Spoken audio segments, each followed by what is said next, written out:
आज सामने आओ, दी बेटी तारे घर में भी है, तड़का न वोट मांगण मारे घर क्या क्या मारे माँ बाप का दौराना है, फिर किस मुंह पे बढ़ जाओगे कि मेरे पास ऐसी बकवास चीजों के लिए समय नहीं है। एफआईआर नहीं ली उसकी, मेरे 3 एक्सीडेंट करवा चुकी है ये सरकार।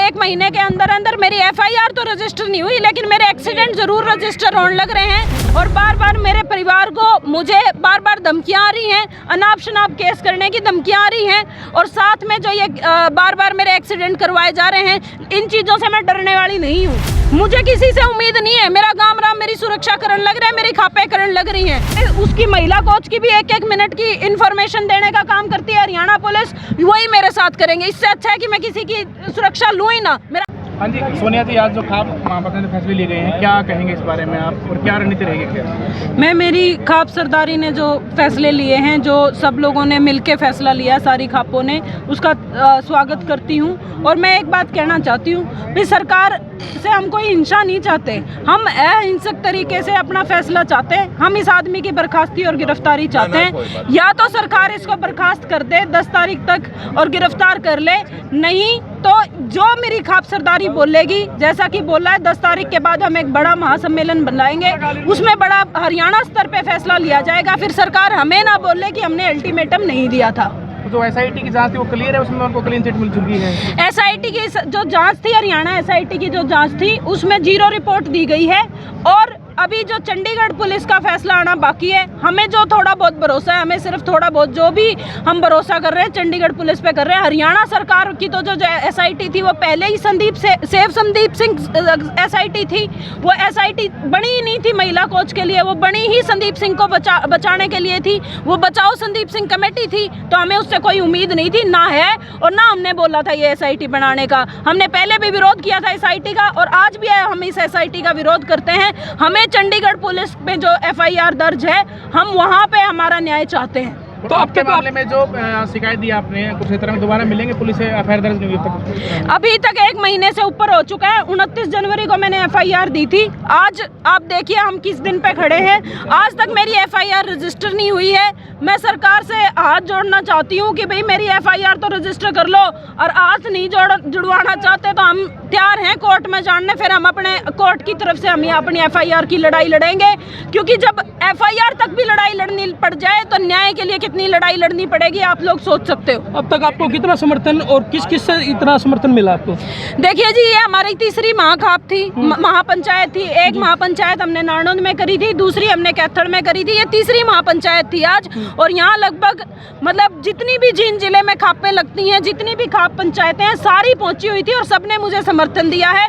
और ये मेरे समर्थन की बात नहीं है, ये बात उन बहन बेटियों के समर्थन की है जो हिम्मत करती हैं समाज में सामने आके बताने की कि उनके साथ कैसे गलत हुआ है, और उनको समर्थन है। ये सिर्फ एक सोनिया दुहन को ये समर्थन नहीं है। तो महिला कोच क्यों नहीं आ पाई यहाँ पर? उनके फादर साहब आए हैं क्योंकि वो किसी केस में पीड़िता है, और इस तरीके के केसेस में जब आप पीड़िता होते हो, आप सामने नहीं आ सकते, पब्लिकली आपका चेहरा सामने नहीं लाया जाता, बल्कि आपका नाम तक भी नहीं लाया जाता। वो तो उस बहन की हमारी की मजबूरी थी, जब खट्टर ये कह के निकल गया कि मेरे पास ऐसी बकवास चीजों के लिए समय नहीं है, एफआईआर नहीं ली, उसकी सुनवाई नहीं करी खट्टर और डीजीपी ने, तब उसे मजबूरन मीडिया के सामने आना पड़ा था। नहीं, ऐसे केसेस में हर तरीके से जो पीड़िता होती है उसका नाम, उसका चेहरा, हर चीज को गोपनीय रखा जाता है, और इसी तरीके से आज भी उनके चेहरे को और नाम को हम गोपनीय रखने की कोशिश कर रहे हैं। नहीं तो उनके फादर साहब आए हुए हैं, उनके प्रतिनिधित्व उनके फादर साहब कर रहे हैं। सोनिया जी, इसमें आपको कितनी बाधाओं से झेलना पड़ रहा है और आगे सुरक्षा का क्या हुआ है? जैसे मान लो आप बता रहे थे कि भाई आपका एक्सीडेंट भी कराया जा रहा है और आपको सीबीआई के या सीआईए के थ्रू भाई रोका जा रहा है, उसके बारे में और बता दो। मेरे 3 एक्सीडेंट करवा चुकी है ये सरकार। 1 महीने के अंदर अंदर मेरी एफआईआर तो रजिस्टर नहीं हुई, लेकिन मेरे एक्सीडेंट जरूर रजिस्टर होने लग रहे हैं और बार बार मेरे परिवार को मुझे बार बार धमकियां आ रही हैं, अनाप शनाप केस करने की धमकियां आ रही हैं, और साथ में जो ये बार बार मेरे एक्सीडेंट करवाए जा रहे हैं, इन चीजों से मैं डरने वाली नहीं हूँ, ना ही मैं पीछे होने वाली हूँ, क्योंकि मेरा समाज, मेरा गांव राम, मेरी खापें मेरे पीछे खड़ी हैं। मैं ये लड़ाई लड़ूंगी। सबसे ज्यादा उम्मीद किससे है आपको सुरक्षा के बारे में? मुझे किसी से उम्मीद नहीं है। मेरा गांव राम मेरी सुरक्षा करने लग रहा है, मेरी खापें करने लग रही हैं। हम अपने आप अपनी सुरक्षा कर लेंगे। और ये तो जो इनकी सुरक्षा है, जो ये सरकार सुरक्षा देती है, चाहे वो महिला कोच को सुरक्षा दी हो या मुझे कल को दे दे, ये तो कम CID का रोल प्ले करती है। ये उसकी महिला कोच की भी एक एक मिनट की इंफॉर्मेशन देने का काम करती है हरियाणा पुलिस, वही मेरे साथ करेंगे। इससे अच्छा है कि मैं किसी की सुरक्षा लूँ ही ना, मेरा गांव राम, मेरा समाज मेरी सुरक्षा करे। इसमें आपको किसी पार्टी का भी समर्थन मिला है क्या? मैं तो सारी पार्टियों से बोल रही हूँ भाई, जवाब दो। जितनी भी पार्टियां, सत्ता की, विपक्ष की जितनी भी पार्टियां हैं, मैं तो सारियों से क्वेश्चन कर रही हूँ, आज तक चुप बैठे क्यों हैं? आज सामने आओ, दी बेटी तारे घर में भी है, जो वो महिला कोच है, वो जो सारी पहलवान है, मैं हूँ, हम सब तुम्हारी ही लड़कियां हैं, हम तारी बेटी हैं। तड़का न वोट मांगण मारे घर क्या कह मारे माँ बाप का दौराना है, फिर किस मुंह तो बढ़ जाओगे? हम भी नहीं बढ़न देते अगर आज नहीं बोलोगे। सोनिया जी, इस सरकार में बलात्कारियों को फूल मालाओं से स्वागत किया जाता है, आप कैसे देख सकते हो कि आपको इंसाफ मिलेगा, उस बेटी को इंसाफ मिलेगा? इसीलिए समाज में आए हैं जी हम। जब हमें इस सरकार से और इस प्रशासन से उम्मीद उठ गई, यहाँ बलात्कारियों को, यहाँ बेटी की इज्जत पे हाथ डालने वालों को सम्मानित किया जाता है। सम्मान ही बोलूंगी मैं, जब एक मंत्रालय लेके दूसरा मंत्रालय एक मंत्री को दे दिया जाता है तो ये उसका सम्मान कर रहा है। और जब प्रदेश का मुखिया बार बार ये बोलता है कि जो लड़की पीड़िता है, जिसने अपनी आप बीती मीडिया के सामने आके बताई है, वो अनगरल बातें करती है, तो उस सरकार और उस प्रशासन से हमें न्याय की कोई उम्मीद नहीं है। हमारा न्याय हमारी खापें और हमारा समाज करेगा। प्रधान जी, दोबारा बताना क्या फैसला लिया गया आज महापंचायत में? खाप महापंचायत आज महापंचायत में 60 खाप आई हुई थी, जिसके अंदर फैसला लिया गया। सभी का एक एक मुखिया प्रधान पीछे चला गया और सबने फैसला किया सर्वसम्मति से कि भाई या तो 10 अप्रैल तक का अल्टीमेटम देते हैं हम, या तो मंत्री को बर्खास्त करो, नहीं तो 10 तारीख के बाद सभी खापें एक महासम्मेलन बुलाएंगी और महासम्मेलन में आगे जो भी रवैया होगा, जो भी कदम उठाएंगे, उसकी जिम्मेवारी सरकार की होगी। कहाँ बुलाई जाएगी महापंचायत? ये भी स्थान निश्चित किया जाएगा। पूरे मामले को आप कैसे देखते हैं? सरकार एडमेंट है, कोई इस पे स्टेप डाउन नहीं कर रही है, तो आप कैसे देखते हैं? देखिए, ये केवल मात्र एक लड़की का सवाल नहीं है जिसके साथ बेहूदगी करने की कोशिश की गई। एक बहुत बड़ा गैर कानूनी मसला था आज पूरे हरियाणा में, लेकिन सवाल खड़ा हो गया है कि कानून का शासन होगा कि नहीं होगा। और आज गजब की बात यह है कि सरकार कानून का उल्लंघन कर रही है। एक तरफ कह रहे हैं दूध का दूध पानी का पानी हो जाएगा, दूसरी तरफ एक गैर कानूनी SIT गठित कर रहे हैं जो पीड़िता के कहने से नहीं कर रहे, उसके खिलाफ कर रहे हैं। उसके दो ही कारण थे, एक तो लड़की के चरित्र हनन करना और दूसरा चंडीगढ़ पुलिस की कार्रवाई को प्रभावित करना। इसलिए वो गैर कानूनी थी SIT, और उन्होंने नाम भी तुरंत बदल के फैक्ट फाइंडिंग टीम कर दिया उसका, तो उसके कोई मायने नहीं, वो अर्थहीन थी मतलब। लेकिन मुख्यमंत्री जब ये कह सकते हैं कि अनर्गल बयान किसी लड़की के देने से कोई दोषी नहीं हो जाता, अरे अभी तो आप कह रहे कि जांच हो रही है और आप मुखिया हैं, आपने शपथ ली है कानून के, संविधान के अनुसार इस प्रदेश को चलाने की, और आप खुद जो है उसके विरुद्ध काम कर रहे हैं, तो ये पूरे हरियाणा की जनता का एक मसला बन गया।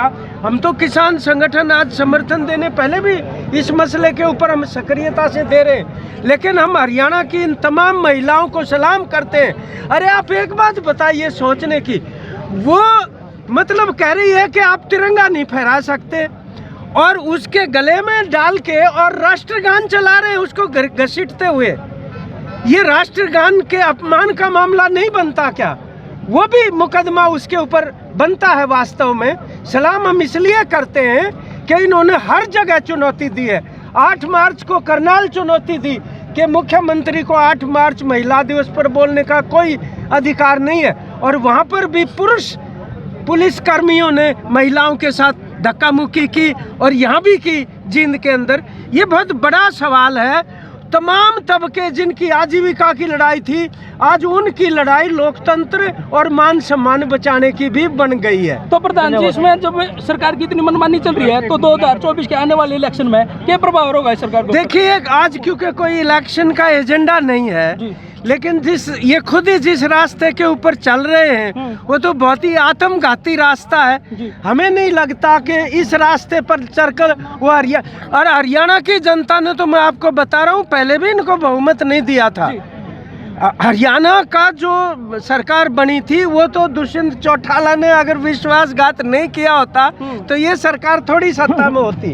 और अब जिस तरीके से अब वो व्यवहार कर रही है अलग अलग तबकों के साथ, कर्मचारियों से, महिलाओं से, सरपंचों से, मुझे लग रहा है कि वो बांटना चाहते हैं लोगों को जात पात के आधार पर, और सचेत हैं लोग। इसलिए प्रधान जी ने आज भी और बहन ने भी बोला यहाँ बोलते हुए कि तमाम किसान मजदूर एकता करके पहले आंदोलन लड़ा था और एकता करके इसको लड़े। अरे महाराज तो मेरे इस गुडिया ने तो गजब कर दिया, अन्याय के खिलाफ आवाज उठाई है।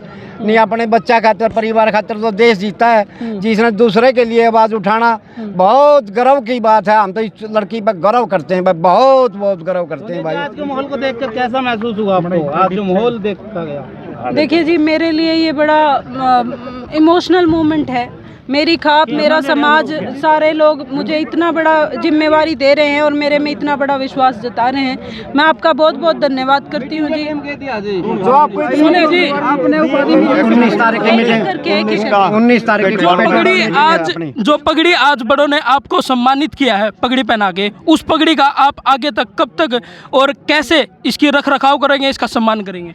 देखिए जी, मैं एक ही बात कहना चाहती हूँ, ये जो पगड़ी है ये सिर्फ एक कपड़ा नहीं है, या एक आप ये लगा लो फैशन का वो नहीं है। ये एक इतनी बड़ी जिम्मेवारी है, इतनी बड़ी बात है कि किसी भी लड़की के लिए या किसी भी आदमी के लिए ऐसी पगड़ी पहनाना, चाहे वो खाप की तरफ से हो, समाज की तरफ से हो, उसकी इज्जत में 4 चांद लगाने बराबर होता है। मैं अपनी खाप का बहुत बहुत धन्यवाद करती हूँ कि इन्होंने मुझे ये इज्जत बख्शी है, और इस पगड़ी का मान सम्मान के लिए मैं मेरा शीश दे तो सकूँ लेकिन मैं झुक नहीं सकती। आप लोगों का धन्यवाद जी, आपने मैंने दिया जिम्मेवारी। धन्यवाद।